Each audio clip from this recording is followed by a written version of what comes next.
নমস্কার। গল্প পড়ব প্রেমেন্দ্র মিত্রের লেখা কল্পনায়। কেন যে এত জায়গা থাকিতে সেদিন জেটির দিকে বেড়াইতে গিয়াছিলাম মনে নাই, কিন্তু ভালো লাগিয়াছিল। অন্ধকার তখনও খুব গাঢ় হয় নাই। নদীর দুই পাড়ে পৃথিবীর কোটি মেখলার মতো আলোকবিন্দুর ব্যবধান রেখা ছাড়াও আকাশ ও জল তখন পৃথক করা যায়। মানুষের হাতের স্পর্শ লাগিলে প্রকৃতির সৌন্দর্য যাহাদের কাছে নষ্ট হইয়া যায়, আমি তাহাদের দলে নাই। এই নদী যন্ত্র সভ্যতার আলিঙ্গন পাশে আবদ্ধ হইবার আগে অকলঙ্ক কৌমার্যের সৌন্দর্য লইয়া যত অপরূপই থাক, তাহার বর্তমান রূপ আমার কাছে অবহেলার বস্তু নয়। নদীর জলের উপর বড় বড় সমুদ্রগামী জাহাজের সুবিশাল ছায়া মূর্তি আমার ভালো লাগে। তাহার কালো জল আলোকিত করিয়া যে অগণন স্টিমার ও বোট চলাফেরা করে, তাহাদের ব্যস্ততায় আমার মন কেমন করিয়া সাড়া দেয়। দুই তীরের আলোকিত বড় বড় কারখানা বাড়িগুলি রূপকথার রাজপুরী নয় বলিয়া আমার সৌন্দর্যবোধ ক্ষুণ্ণ হয় না। প্রাচীন যুগের হাজার দাড়ি মকরমুখী ডিঙার বদলে যে স্টিমারগুলি অত্যন্ত স্থূল প্রয়োজনে নদীপথে যাতায়াত করে, আমার মনের মায়ালোকে তাহাদেরও স্থান আছে। জেটির পাটায় বসিয়া বিংশ শতাব্দীর নদীর এই নবরূপ উপভোগ করিতেছিলাম। এমন সময় নদী পথযাত্রী একটি স্টিমারের তীব্র সার্চ লাইট চোখে আসিয়া পড়িয়া চোখ ধাঁধাইয়া দিল। চমকাইয়া পিছন ফিরিতেই দেখিলাম আমার পাশেই কে একটা লোক দুই হাঁটুর ভিতর মুখ গুঁজিয়া বসিয়া আছে।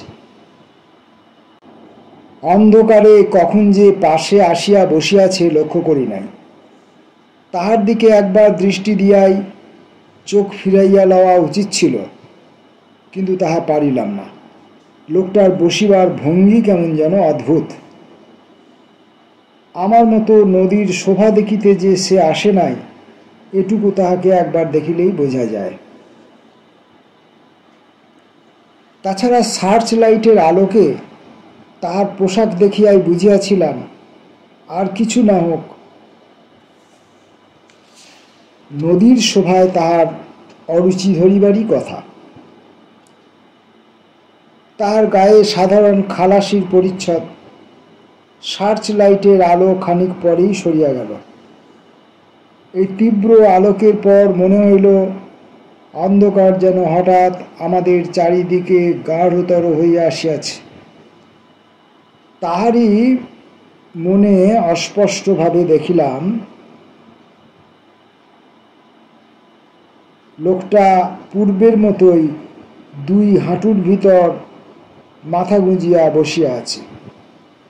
এতক্ষণের ভিতর এতটুকু নড়ে নাই পর্যন্ত। তাহার সে ছায়া মূর্তির ভঙ্গি দেখিয়া জটিকা বিধ্বস্ত ভাঙা গাছের কথাই মনে পড়ে।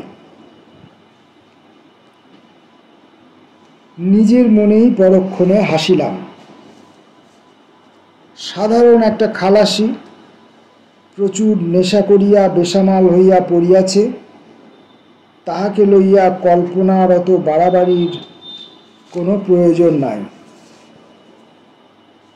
তাহার পর মনে হইল লোকটা হয়তো অসুস্থ, হঠাৎ পীড়িত হইয়া এইখানে অসহায়ভাবে বসিয়া আছে, এমনও হইতে পারে। একটু খোঁজ লওয়া দরকার বিবেচনা করিয়া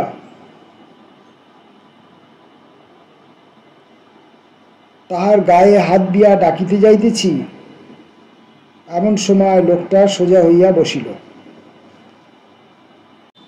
পকেট হইতে একটা বিড়ি বাহির করিয়া ধরাইবার সময় দেশলাইয়ের আলোকে মুখখানা এবার দেখিতে পাইলাম। না, মাতাল বা অসুস্থ কিছুই সে নয়, বয়সও তাহার অল্প। তবু সে মুখ দেখিলে একসঙ্গে ভীত বিস্মিত হইতে হয়। ভিতরে কত প্রবলভাবে ঝড় বহিলে মানুষের মুখ অমন হইতে পারে তা আমার সত্যই জানা নাই।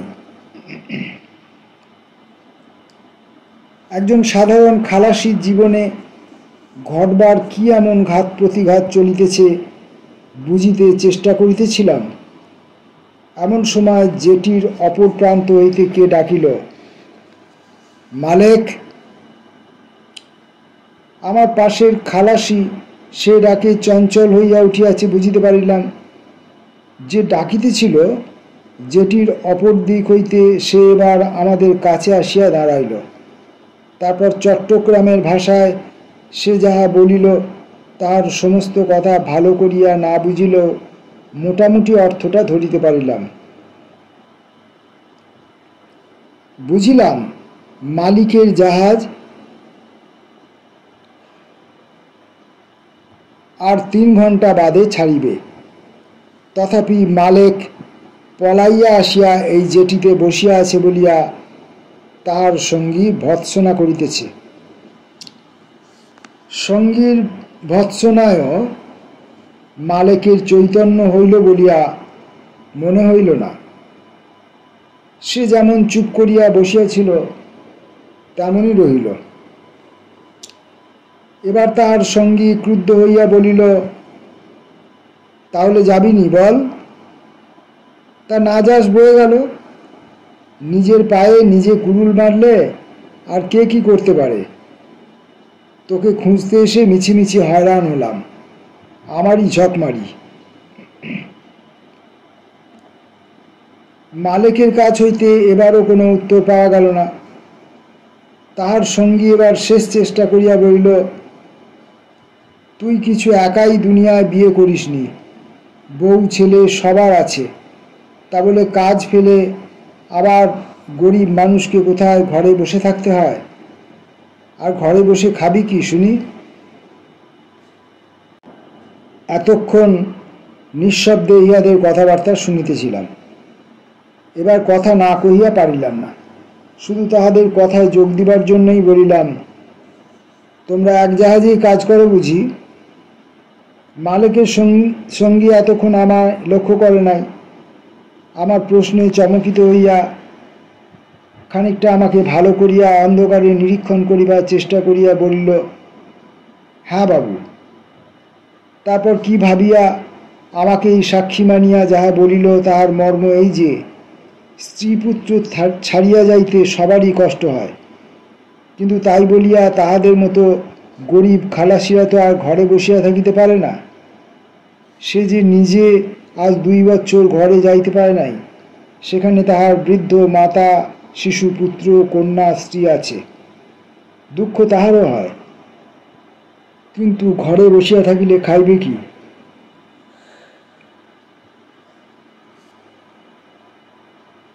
তাহার কথা শুনিতে শুনিতে এই ভবঘুরে খালাসিদের জীবনের নিষ্ফলতার কথা ভাবিয়া অন্যমনস্ক হইয়াছিলাম।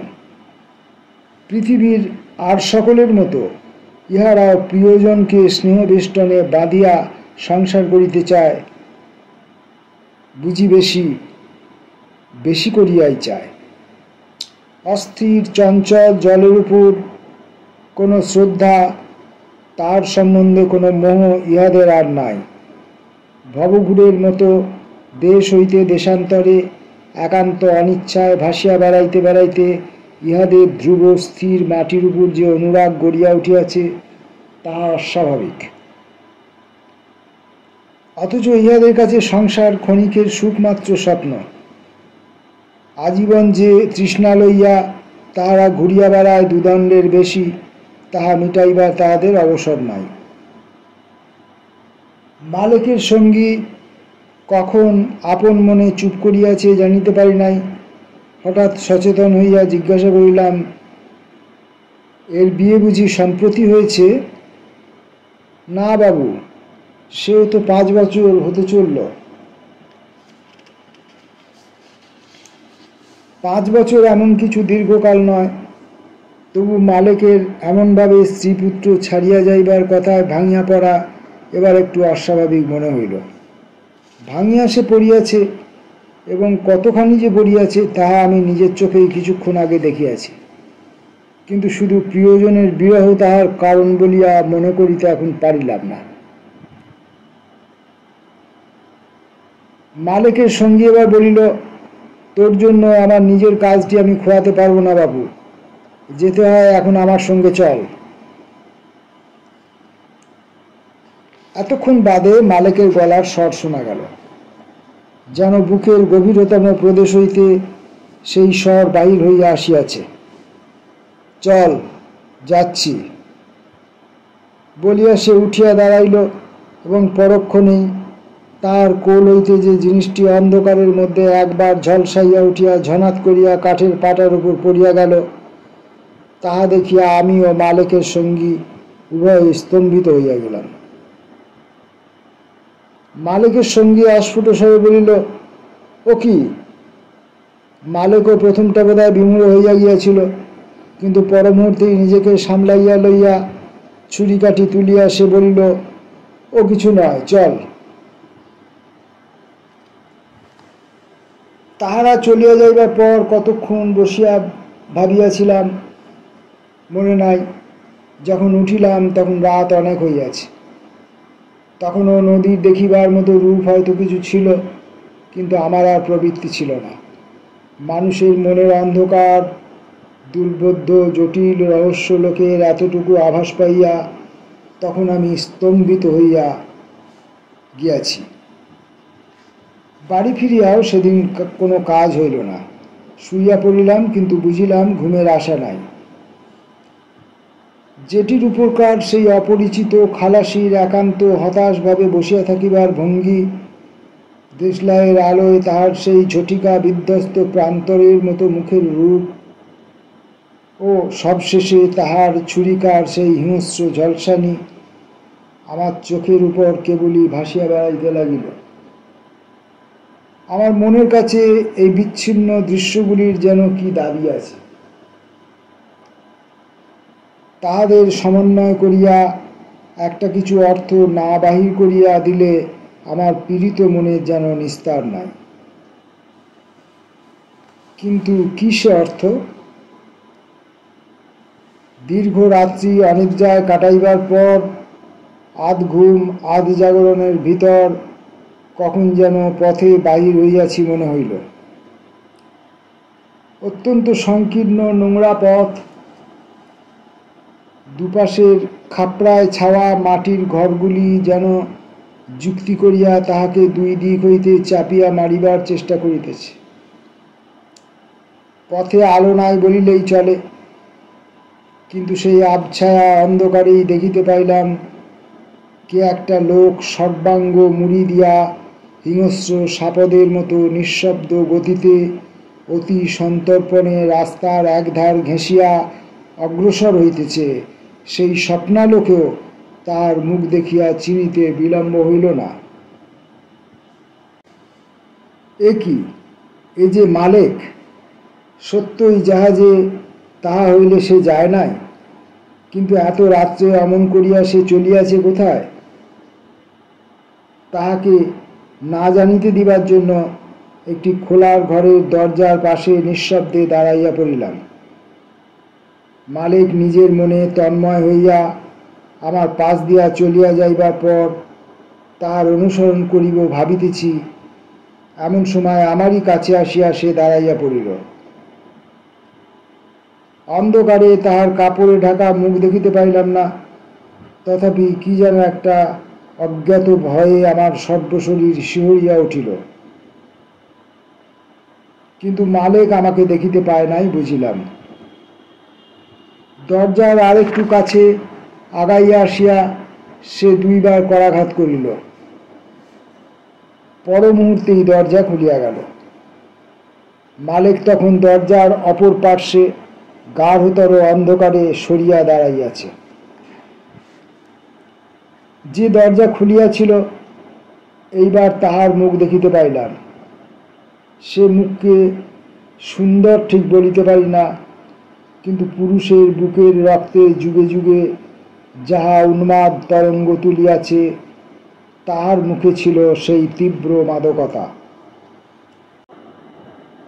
মালেক অস্পষ্ট স্বরে ডাকিল, আমিনা। আমিনা আর একটু আগাইয়া আসিয়া বলিল, হ্যাঁ গো, আর কেউ নয়, আমিনা। অন্ধকারে আবার দাঁড়িয়ে রইলে কেন? ভেতরে এসো না। তারপর একটু থামিয়া বলিল, আজ সন্ধেবেলাতেই চলে গেছে সে, এতক্ষণ বোধ হয় মাঝগঙ্গায়। মালেক তথাপি নড়িল না, অন্ধকারে নিঃশব্দে দাঁড়াইয়া রহিল। আমিনা হাসিয়া বলিল, তোমার এখনো ভয় গেল না? আমি কি মিছে কথা বলছি? দেখো, কাল কিন্তু আর একটু হলেই সর্বনাশ হয়ে যেত। কে জানে যে অত রাত্রে ঘুমোবার ভান করে শুয়ে আছে। দরজায় তোমার শব্দ শুনে উঠতে যাচ্ছি, হঠাৎ ধর্মর করে উঠে পড়ে বললে, দরজায় কিসের আওয়াজ হলো না?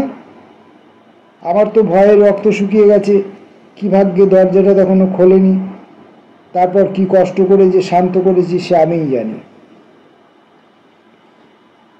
একটু থামিয়া আমিনা অন্ধকারে মালেকের একটা হাত ধরিয়া ফেলিয়া বলিল, আমি যা বলেছিলাম এনেছ? তীব্র স্বরে মালেক বলিল, হ্যাঁ, এই যে। বিদ্যুৎ চমকের মতো আমিনার বুকের উপর মুহূর্তের জন্য মালেকের ছুরিকা ঝলকাইয়া উঠিল। তারপর সে কি তীব্র তীক্ষ্ণ মর্মভেদী আর্তনাদ। আমি চিৎকার করিয়া জাগিয়া উঠিয়া দেখিলাম দারুণ আতঙ্কে ঘামে আমার সর্বাঙ্গ ভিজিয়া গিয়াছে। সেই অবস্থাতেও মনে হইল যেটির উপরকার সেই বিচ্ছিন্ন দৃশ্যগুলির যোগসূত্র যেন এতক্ষণে মিলিয়াছে। ভুল ভাঙিল তাহার পরের দিনই। সকালের কাগজখানা উল্টাইয়া পাল্টাইয়া রাখিয়া দিতে যাইতেছি, এমন সময় এক কোণের একটি সংবাদ দৃষ্টিতে পড়ায় চমকাইয়া উঠিলাম। সংবাদপত্রের পক্ষে সাধারণ একটি খবর মাত্র। এ খবরের জন্য কাগজের এক কোণে 2 লাইনের বেশি ব্যয় করা কেহ প্রয়োজন বোধ করে নাই, কিন্তু আমার কাছে তাহারই মূল্য অসীম। কাগজে লিখিয়াছে, কাল কোনো সমুদ্রগামী জাহাজের এক খালাসি মাঝরাত্রে হঠাৎ নিজের বুকে ছুরি বসাইয়া জাহাজ হইতে জলে ঝাঁপাইয়া পড়ে। আজ সকালে তাহার মৃতদেহ পাওয়া গিয়াছে। এই আত্মঘাতী খালাসিকেই যে আমি জেটির উপর দেখেছিলাম, এ বিষয়ে আমার মনে কোনো সন্দেহ রহিল না। তার সম্বন্ধে শেষ সংবাদটুকু জানিয়াই নিবৃত্ত হওয়া বোধহয় উচিত ছিল, কিন্তু তাহা হইতে পারিলাম না। মনে পড়িল, সিমেন্স অ্যাসোসিয়েশনের সেক্রেটারির সহিত আমার আলাপ আছে। হয়তো বিস্তারিত বিবরণ তাহার কাছে পাওয়া যাইতে পারে ভাবিয়া হঠাৎ দুপুরবেলা কাজকর্ম ফেলিয়া তাহার কাছে উপস্থিত হইলাম। ভদ্রলোক আমার আকস্মিক আবির্ভাবের কারণ শুনিয়া বোধহয় একটু বিস্মিত হইলেন,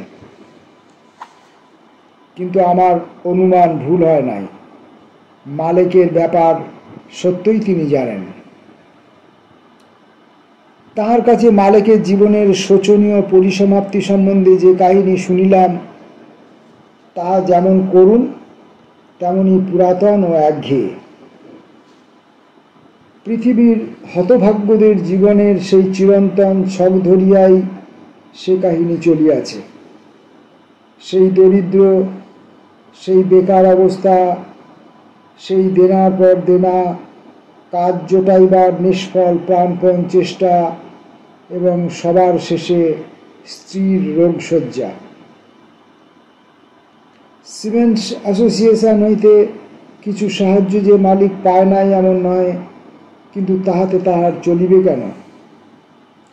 পাগল হইয়া মালেক টাকার চেষ্টায় ফিরিয়াছে, কিন্তু শেষ পর্যন্ত ধারও তাহাকে কেহ দিতে চায় নাই।